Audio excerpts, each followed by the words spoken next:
Keduanya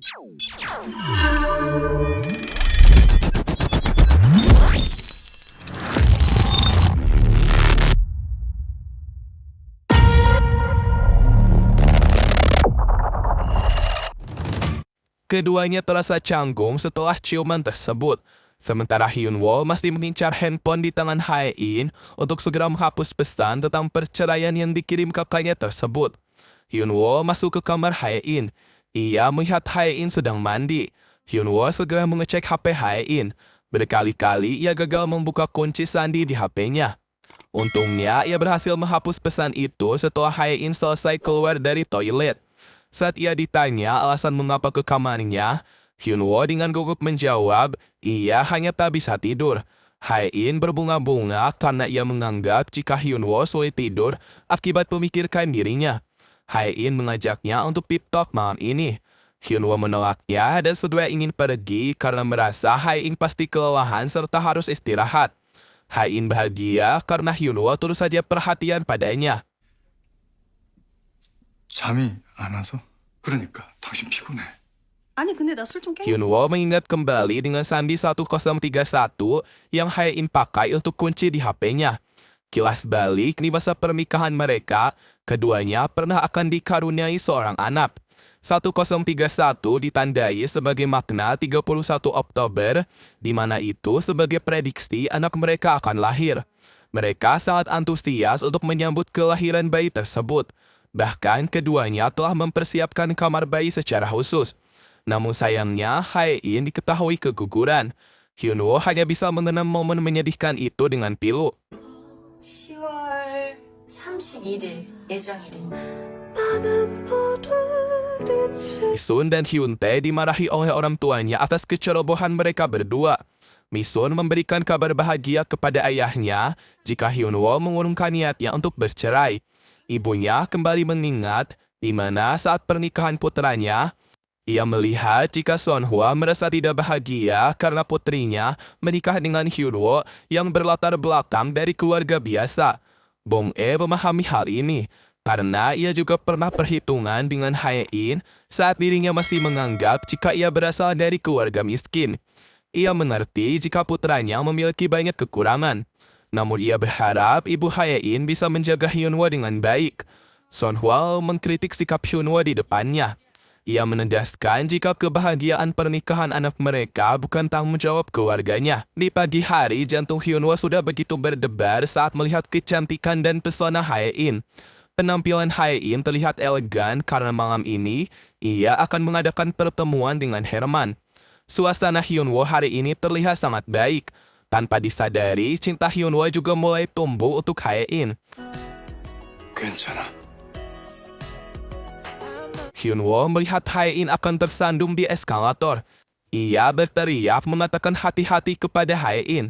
Teriakannya membuat orang di sekitar Hyunwoo menatapnya. Seorang pelayan mall memperhatikan tingkahnya.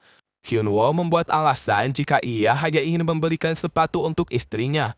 Lalu Hyunwoo memberikan sepatu itu kepada Hae-in. Hyunwoo sangat gembira karena Hae-in benar-benar memakai sepatu itu saat di kantor. Rekan kantor Hyunwoo mencurigai Hae-in karena ia sering bertemu dengan Insom akhir-akhir ini. Hyunwoo berusaha menjelaskan jika pertemuan mereka hanya berkaitan dengan kerjasama bisnis. Namun dalam hati Hyunwoo, ia menyembunyikan rasa cemburu saat melihat interaksi keduanya. 아니, 윤 대표가 혜인이 친구라. Hae-in dan Insom segera berangkat untuk melakukan pertemuan dengan Herman. Insom memberikan saran kepada Hae-in di mana saat berinteraksi dengan Herman, ia harus membicarakan tentang Sarah. Ia merupakan selingkuhan dari Herman yang tidak diketahui oleh istri sahnya. Sarah akan berkolega dengan Hae-in karena ia akan membuka tokonya di Hefstina. Hae-in berhasil menjadikan Sarah sebagai jaminan untuk memulai kesepakatan bisnis bersama dengan Herman. 왜? Sarah Lopez, right? Saat pulang kerja, Hyunwoo dengan perhatian membawakan satu kantong kue kacang untuk Hae-in. Hae-in memberikan kabar bahagia untuk Hyunwoo. Jika ada sebuah yayasan yang akan bekerja sama dengannya untuk melakukan penelitian terkait perawatan klinis atas penyakitnya, di mana kemungkinan ia masih memiliki peluang untuk sembuh di atas 50%. Mendengar kabar ini, Hyuno merasa tertekan. Bagaimanapun, ia merasa frustasi ketika membayangkan ia masih harus tinggal dengan Hae-in dan keluarga Queen dalam waktu yang cukup lama. Ia tak bisa tinggal diam. Hyunwoo mulai memikirkan rencana awal yang ingin melakukan perceraian dengan Hae-in. Namun ia terus terbayang dengan imajinasi buruk yang akan ia alami ketika melakukan hal itu. 이런 Di akhir pekan, Ensom pagi-pagi sekali sudah datang menemui Hae-in. Mereka sedang berdiskusi untuk membicarakan lebih lanjut terkait Hefsina. Hyunwoo menginterupsi dan berada di tengah-tengah mereka untuk memperhatikannya. Hyunwoo membalas-manasi Ensom jika Hae-in tak henti-hentinya memberikan perhatian padanya. Ensom kembali membalasnya karena ia merasa Hae-in selalu membutuhkan bantuannya setiap waktu. Apalagi ia tak henti-henti menghubunginya. Interaksi keduanya semakin dekat karena mereka terikat dengan sebuah negosiasi bisnis. Hyunwoo terlihat tak senang saat ia memperhatikan interaksi hangat Hae-in bersama Ensom. Melihat Hyunwoo yang terus memperhatikannya dari luar, Ensom segera menurunkan tirainya. Cemburu buta benar-benar telah menjangkit perasaan Hyunwoo. 이거 갖다 주는 거야?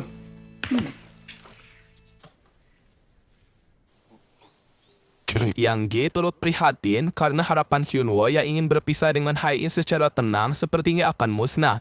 Setelah ia mengetahui hidup Hae-in yang masih berpeluang di atas 50%. Yang G merasa Hyunwoo harus bersyukur dengan kedekatan Ensom dengan Hae-in, karena ia bisa menjadi penyelamatnya. Namun Hyunwoo tampak menunjukkan sikap sebaliknya. Sochul berusaha untuk melakukan kerjasama bisnis dengan Ensom. Namun sepertinya Ensom masih memperhitungkan atas tawaran tersebut. Sementara Grace memberikan beberapa bukti foto atas penelusurannya terkait riwayat karir Ensom kepada Sonhwa. Sonhwa begitu memuji atas kesuksesan Ensom. Ia ingin mengusahakan agar Ensom mau bernegosiasi bersama Sochul. Namun Grace mengatakan jika kerjasama Hae-in dengan Ensom akan membuat Sochul kesulitan untuk mendapatkan investasinya. Grace terus memprovokasi jika Hae-in memiliki niat buruk terkait hal ini. Ternyata itu adalah rencana keji yang didalangi oleh Ensom untuk membuat hubungan persaudaraan mereka merenggang. 홍수철 사장님 그 집서 꿀 빨았어요? Sonhwa begitu marah kepada Hae-in. Ia mempercayai apa yang dikatakan Grace tentang Hae-in yang berbicara buruk tentang Sochul kepada Ensom. Kondisi Hae-in tidak baik hari ini. Ia hampir pingsan di saat ibunya terus saja memomel kepada Hae-in. Untung saja Hyunwoo menangkap Hae-in yang akan terjatuh. Melihat kondisinya, Hyunwoo memohon dan mengusir mertuanya dengan lembut agar ia tak mengganggu Hae-in hari ini. Hyunwoo memberikan pengertian agar Hae-in mau memberitahu kondisi penyakitnya kepada keluarga. Hyunwoo mengerti. Hae-in merasa cemas jika keluarganya akan mengambil seluruh asetnya jika mengetahui akan hal ini. Namun keputusan ini sungguh keliru.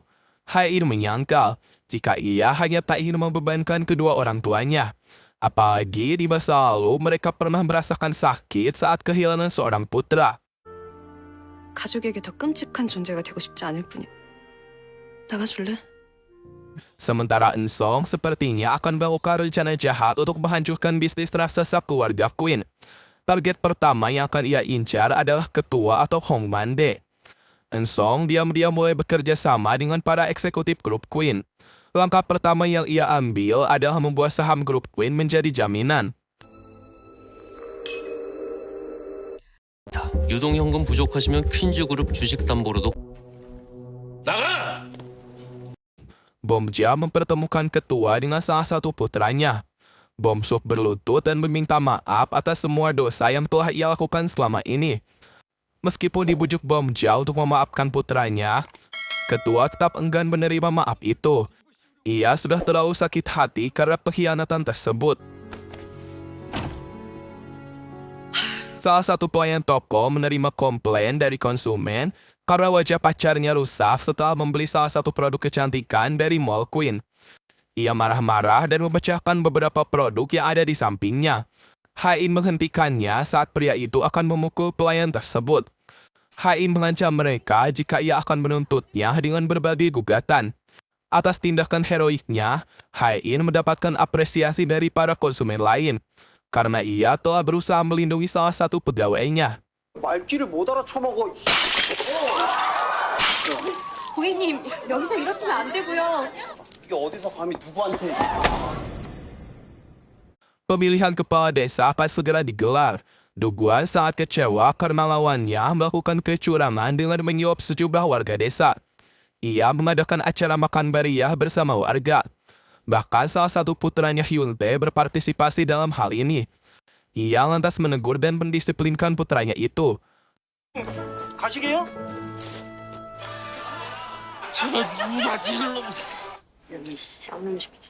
Soko disambut meriah saat ia melakukan kampanye. Berbeda dengan Duguan, pidatonya dijadikan bahan lelucon oleh warga. Bahkan warga menyindir putranya terkait pernikahannya dengan anak konglomerat. Tak lama, Hai-in datang untuk mendukung kampanye mertuanya. Hai-in membawakan beberapa food truck untuk mentraktir sejumlah warga. Kedatangan Hai-in ini rupanya adalah permintaan dari Misun yang menghubunginya lewat pesan singkat. Hai-in kemudian membagikan beberapa bingkisan yang berisi suplemen, shawl, kosmetik, dan sarung tangan.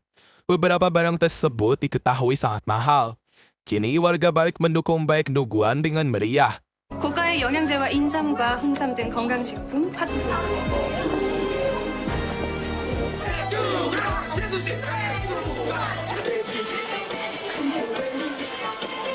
Hyunwoo bergegas ke Yeongduri ketika mengetahui Hai-in ada di desanya. Hai-in masuk ke kamar Hyunwoo untuk melihat-lihat dan kembali mengenang ruangan tersebut. Ia duduk di halaman rumah sambil mendengarkan sebuah lagu. Hai-in disambut oleh salah satu keponakannya. Hai-in mengabulkan permintaan Hoyul yang ingin berkeliling desa menggunakan mobilnya. Tanpa diduga, penyakit Hai-in kambuh. Ia kembali mengalami halusinasi dan tiba-tiba sudah tersesat di suatu tempat.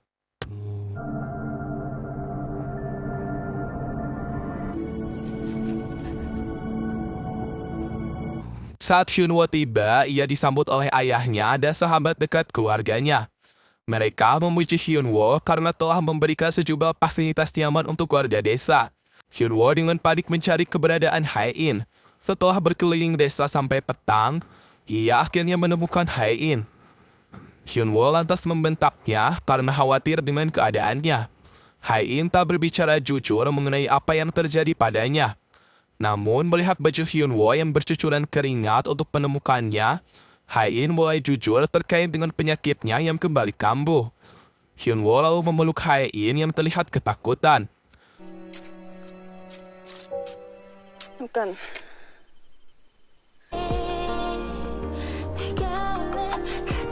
2006 adalah tahun di mana Hyunwoo pertama kali pindah ke Seoul untuk menempuh pendidikan. Di tahun itu, Hai-in juga diketahui akan pindah sekolah ke Amerika. Hai-in terlihat dikucilkan oleh teman sekelasnya karena ia dianggap sebagai gadis yang angkuh. Saat Hai-in akan pergi, ia atas remaja terjatuh hingga membuat lututnya terluka.